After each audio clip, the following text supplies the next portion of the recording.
राजधानी रांची से जुड़ी अगली खबर का रुख कर लेते हैं, जहां पर जेपीएससी कार्यालय के सामने बीजेपी का प्रदर्शन जारी है।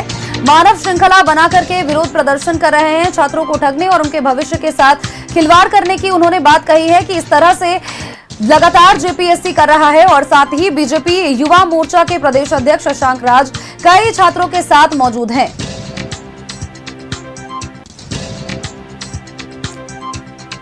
ये बड़ी अपडेट अपने दर्शकों तक हम साझा कर रहे हैं। जेपीएससी कार्यालय के सामने बीजेपी का प्रदर्शन लगातार जारी है और विरोध प्रदर्शन लगातार कर रहे हैं मानव श्रृंखला बना करके।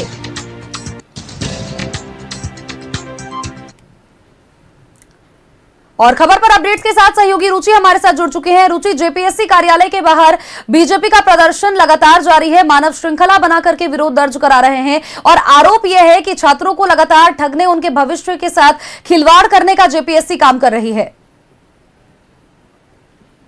हाँ बिल्कुल, आपने सही कहा। चूंकि अब तक जितनी भी जेपीएससी की परीक्षा हुई हैं तो वो विवादों के घेरे में रही हैं और एक बार फिर से जो रिजल्ट जारी हुए 14वीं पीटी के रिजल्ट पर प्रश्न खड़े हो रहे हैं। और ऐसे में देखिए, इससे पहले जेएलकेएम द्वारा विरोध किया गया था। जेएलकेएम नेता देवेंद्र महतो ने विरोध किया था और आज जो है भारतीय जनता युवा मोर्चा के प्रदेश अध्यक्ष समेत जो युवा मोर्चा के कई सदस्य रहे, कई छात्रों की भी उपस्थिति देखने को मिली। और ऐसे में मानव श्रृंखला बना करके और जेपीएससी कार्यालय के बाहर ये प्रदर्शन कर रहे थे।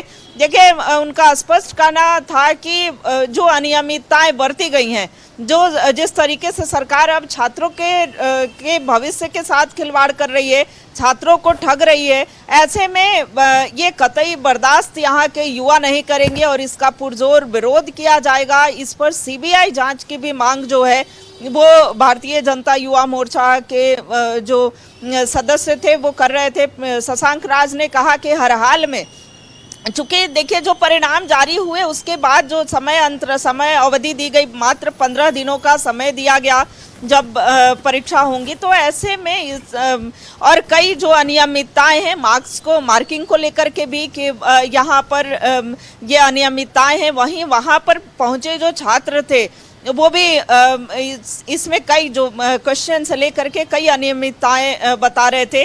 और ये कहना था कि छात्रों की अनदेखी अगर इस प्रकार से जेपीएससी करेगी तो आगे जा कर के फिर ये मामला जो है उच्च न्यायालय तक पहुंचेगा और फिर ये जो है परीक्षा लंबित रहेगी। ऐसे में लगातार जेपीएससी का विरोध, चाहे वो नेता प्रतिपक्ष बाबूलाल मरांडी की बात हो, प्रदेश अध्यक्ष आदित्य साहू की बात हो, क्योंकि प्रमुख विपक्षी पार्टी की भूमिका में जो लोग हैं वो तो कर ही रहे हैं, जेएलकेएम का भी समर्थन है। और ऐसे में देखिए, बीजेपी के प्रदेश प्रवक्ता हमारे साथ है प्रदीप जी। लगातार आप लोग जेपीएससी का विरोध कर रहे हैं, आज युवा मोर्चा मानव श्रृंखला बना करके विरोध किया, नेता प्रतिपक्ष ने भी सवाल उठाए, कल प्रेस कॉन्फ्रेंस हुआ, क्या कहेंगे, मांग क्या कर रहे हैं आप? देखिए, जो अनियमितताएं हैं उस पर तो ध्यान देना चाहिए।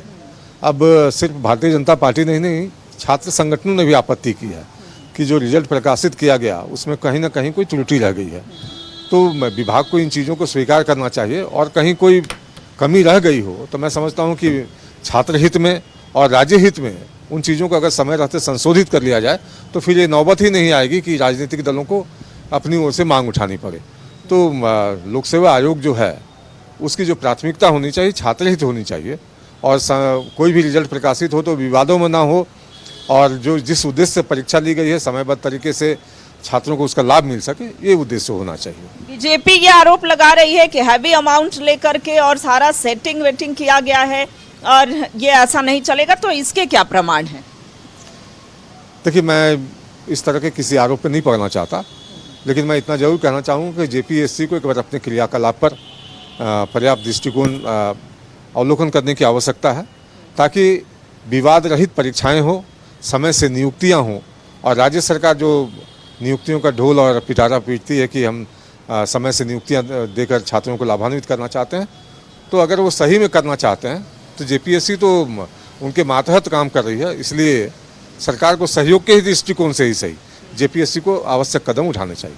तो देखिए जेपीएससी को ही नहीं, सरकार को भी आवश्यक कदम उठाने चाहिए और ऐसे में ये मांग है भारतीय जनता पार्टी की, बात करें या छात्रों की, कि निष्पक्ष तरीके से सभी परीक्षाएं जो हैं वो बिल्कुल। और देखिए ये पहली बार नहीं है रुचि, इस तरह से लगातार चूंकि घटनाएं घट रही हैं तो लोगों में काफी आक्रोश तो जाहिर तौर पर देखने को मिलेगा ही। और यही वजह है कि अब जो रिजल्ट प्रकाशित हुआ है उसको लेकर के जिस तरह से ये रिजल्ट अजीबोगरीब तरीके से प्रकाशित हुआ है, इस पर लोग सवाल खड़े कर रहे हैं। चलिए बहुत बहुत शुक्रिया तमाम जानकारियां दर्शकों तक साझा करने के लिए।